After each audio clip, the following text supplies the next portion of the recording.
কিন্তু বিদেশে আমাদের কোনো প্রভু থাকবে না। স্বাধীন সত্তা নিয়ে মাথা উঁচু করে দুনিয়ার সামনে আমরা দাঁড়িয়ে থাকবো। 47 স্বাধীন হওয়ার পরে যখন কায়েদ আজম মোহাম্মদের জিনা প্রথম পূর্ব পাকিস্তানে আসলেন ঢাকা ইউনিভার্সিটিতে কার্জন হলের সামনে, তিনি যে বক্তৃতাটা করলেন যে Urdu and Urdu shall be the state language of Pakistan, ইউনিভার্সিটির ছেলেরা প্রতিবাদ করলেন, নো, এটা হতে পারে না। এই তো এই অংশের উপরে ভাষার অধিকারকে খর্ব করার এই বক্তব্যটা এই অংশের মানুষকে আন্দোলনে কিন্তু রাজপথে নামিয়ে দিল, নাকি বলেন? তারপরে কি হলো? 48-এ তখন ঢাকা ইউনিভার্সিটির কেন্দ্রীয় ছাত্র সংসদ ডাকসুর জিএস ছিলেন ভাষা সৈনিক অধ্যাপক গোলাম আজম, বিপি ছিলেন অরবিন্দ ঘোষ। লেখা আছে, আপনি পড়েন রেকর্ডে। তার কিছুদিন পরে যখন পাকিস্তানের প্রাইম মিনিস্টার লিয়াকত আলী খান আসলেন ঢাকা ইউনিভার্সিটিতে, এই অংশের আন্দোলনের ছাত্রদের ভাষা আন্দোলনের উত্তাল আন্দোলন দেখে তিনি এসেছিলেন ইউনিভার্সিটিতে বক্তব্য রাখছিলেন। তখন লিয়াকত আলী খানের কাছে একটা মেমোরেন্ডাম, একটা স্মারকলিপি দিয়ে ঢাকা বিশ্ববিদ্যালয়ের ছাত্র সংসদের পক্ষ থেকে ভাষার দাবির কথা, এই অংশের মানুষের স্বাধিকারের কথা তুলে ধরার সিদ্ধান্ত হয়েছিল। সেই স্মারকলিপিটা ড্রাফট করেছিলেন মরহুম বিচারপতি আব্দুর রহমান, তখন ঢাকা বিশ্ববিদ্যালয়ের কৃতি ছাত্র অধ্যাপক গোলাম আজমের ঘনিষ্ঠ বন্ধু ছিলেন জাস্টিস আব্দুর রহমান। আর ঢাকা বিশ্ববিদ্যালয়ের ডাকসুর জিএস হিসেবে সেই স্মারকলিপি অধ্যাপক গোলাম আজম নিজেই পাঠ করেছিলেন এবং লিয়াকত আলী খানের কাছে হস্তান্তর করেছিলেন। চকবাজারে 48 সালের তমদ্দুন মজলিস সহ ভাষার অধিকারের দাবিতে যখন আন্দোলনের সূচনা হলো, চকবাজার এলাকায় লিফলেট বিলি করতে গিয়ে অধ্যাপক গোলাম আজম গ্রেফতার হয়েছিলেন।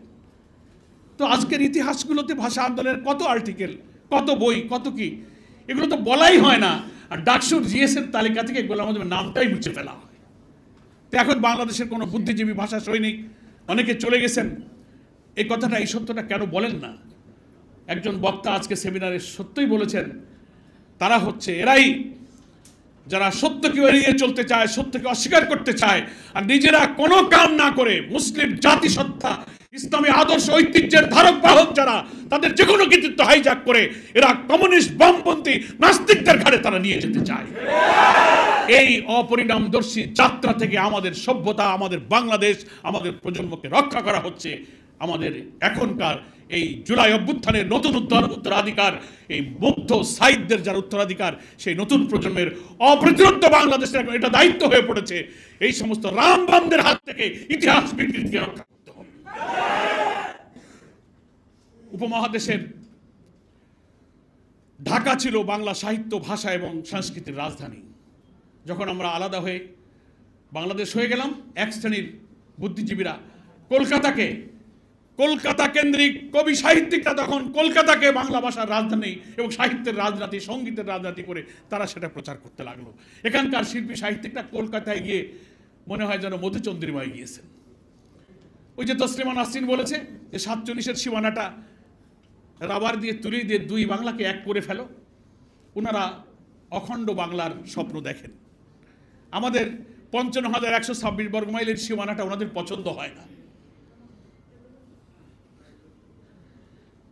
ওনারা নেহেরু ডক্টরিনের যে স্বপ্ন, অখণ্ড ভারতের স্বপ্ন এখনো দেখেন।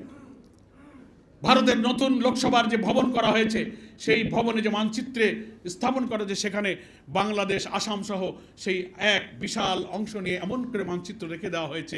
এগুলো প্রমাণ করে বাংলাদেশের বিরুদ্ধে আধিপত্যবাদী শক্তি।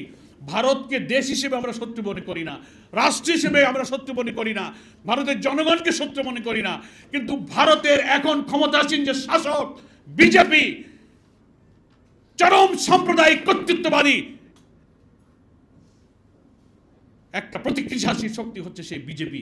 তারাই এদেশের মুসলিম জাতিসত্তার বিরুদ্ধে, ইসলামী শক্তির বিরুদ্ধে, ইসলামী মূল্যবোধের বিরুদ্ধে, আমাদের অখণ্ডের স্বাধীন সীমানার বিরুদ্ধে ওরাই সবসময় ষড়যন্ত্র করে।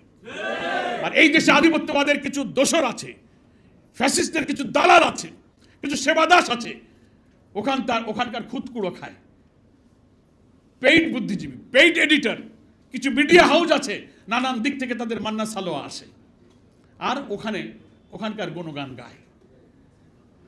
এই স্বাধীন বাংলাদেশের অখণ্ডতা, এই অস্তিত্ব এবং এগুলো রক্ষার জন্য আমাদের দেশে অনাকাঙ্ক্ষিতভাবে কিছু কিছু কর্পোরেট হাউস, কিছু মিডিয়া হাউসে বসে বসেও কিন্তু গোপন ষড়যন্ত্র হয় যে কি করে আমাদের জাতিসত্তার অগ্রগতিকে নিশ্চিহ্ন করা যাবে। আজকের 52 থেকে 24-এর এই দীর্ঘ গণ অভ্যুত্থানের আন্দোলনের অপ্রতিরোধ্য বাংলাদেশের এই ছোট্ট ইতিহাস তুলে ধরে আজকের যে সেমিনার হচ্ছে, আমি সেখানে দুঃখের সাথে বলতে চাই, বাংলাদেশের যত গণমাধ্যম, সাংবাদিকতা যারা করছেন তারা আপনারা আমাদের ভাই, এদেশের নাগরিক, আপনারা দেশপ্রেমিক আমরা বিশ্বাস করি, কিন্তু আপনাদের কোনো ভূমিকা, কোনো কথা, কোনো লেখনী, কোনো কথা যদি আধিপত্যবাদী শক্তির পক্ষে যায়,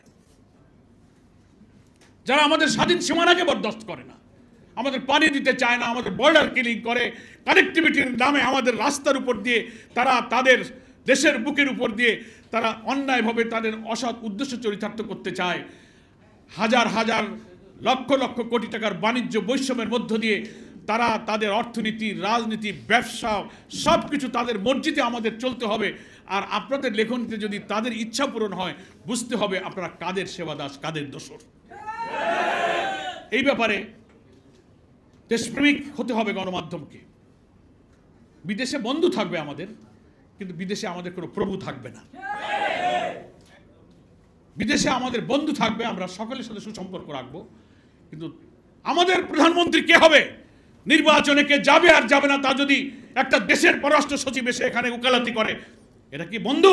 এরা হচ্ছে শত্রু, এরা প্রভুত্বের ভূমিকা পালন করে। আর এদেশের যেসব পত্রপত্রিকা তার দালালি করে, তাদের পক্ষে কথা লেখেন, কলামিস্টরা লেখেন। এখন সরকার পরিবর্তন হয়ে নতুন অন্তর্বর্তীকালীন সরকার ক্ষমতায় এসছেন, এখন তাদেরকে আবার স্যালুট দিয়ে সেই সব মিডিয়া হাউসরা তাদের সামনে আবার মাথা নত করে নমস্তে নমস্তে নমস্তে করতেছেন। আমি বর্তমান সরকারের যারা উপদেষ্টা মহোদয়গণ আছেন, তার চারিপাশে যারা এই সরকার পরিচালনায় সহযোগিতা করছেন, একটি অবাধ নিরপেক্ষ নির্বাচনের মাধ্যমে নির্বাচিত জনপ্রতিনিধির কাছে ক্ষমতা হস্তান্তরের প্রক্রিয়ায় যারা বর্তমান সরকারকে সহযোগিতা করছেন, জামাত ইসলামী সেই সহযোগিতা, সেই আন্দোলনের অন্যতম অংশীদার, আমরাও সহযোগিতা করতে প্রস্তুত। কিন্তু খেয়াল রাখতে হবে চারিপাশে থেকে প্রফেসর ডক্টর ইউনূস একজন নোবেল বিজয়ী, একজন দেশপ্রেমিক আমরা মনে করি। তিনি ক্ষমতা দখল করে দেশ শাসনের আকাঙ্ক্ষা নিয়ে এখানে আসেননি। এই লোকটার মাথা যেন নষ্ট করা না হয়, চারিদিকে যারা ঘিরে থেকে তাকে কেন্দ্র করে যার যার পারপাস সার্ভ করার কাজে ব্যস্ত আছেন, তাদেরকে দেশ এবং জাতির দিকে তাকাতে বলবো।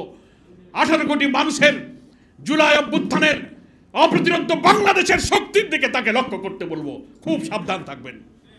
আপনারা বাংলাদেশকে আর আমাদের মাঝ থেকে ছিনিয়ে নিতে পারবেন না, আমাদের এই সীমানাকে আপনারা আর ছিনিয়ে নিতে পারবেন না, আমাদের স্বাধীনতা, আমাদের অখণ্ডতাকে আপনারা আর দখল করতে পারবেন না।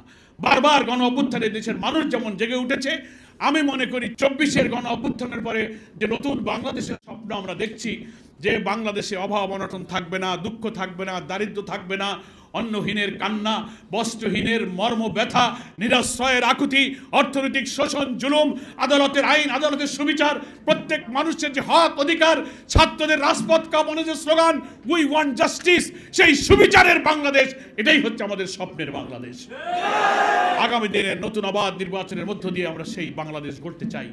এই বাংলাদেশ গড়ার পেছনে কোনো কারিগররা যেন প্রফেসর ইউনূসকে আপনারা মাথা নষ্ট করে ভুল বুঝিয়ে আরেকটি সেবা দাসের দাসত্বের দিকে নিয়ে যাওয়ার চক্রান্ত আপনারা দয়া করে করবেন না। এই দেশ আমরা কম খাই, কম পড়ি, ধনী হই, গরিব হই, আমরা আমাদের স্বাধীন সত্তা নিয়ে মাথা উঁচু করে দুনিয়ার সামনে আমরা দাঁড়িয়ে থাকব। বাংলাদেশ জামাত ইসলামের সংগ্রামী আমির ডক্টর শফিকুর রহমান, যিনি বাংলাদেশের নতুন বাংলাদেশের স্বপ্নের সারথি, বাংলাদেশের রাজধানী থেকে গ্রামে গঞ্জে, শহরে, নগরে, বন্দরে যেখানে তিনি যাচ্ছেন, কোটি কোটি মানুষ, লক্ষ লক্ষ মানুষ তাকে এক নজর দেখার জন্য, তার মুখের কথা শোনার জন্য জনসভাগুলোতে স্রোতের মতো তারা নেমে আসতেছে শোনার জন্য। দেশের জনগণকে আমি আজকের এই সেমিনার থেকে আহ্বান জানাবো, সততা, নিষ্ঠা, দেশপ্রেম, ষড়যন্ত্রের ঊর্ধ্বে থেকে আসুন। জামাত ইসলামের এই নতুন বাংলাদেশের ডাকে সাড়া দিয়ে বাংলাদেশের কোটি কোটি তরুণ সমাজ যারা আগামী দিনে দেশ চালাবে, আমাদের আমিরে জামাত বলেছেন, তরুণরা তোমরা এগিয়ে আসো, এই দেশের দায়িত্ব তোমাদেরকে আমরা দেব। জনগণ যদি রাষ্ট্রের দায়িত্ব জামাত ইসলামীকে দেয়, জামাত ইসলামী শাসক হবে না, জামাত ইসলামী সেবক হিসেবে দায়িত্ব পালন করবে। সেখানে নেতৃত্ব দেবে আমাদের তরুণ এবং এই যুব সমাজ।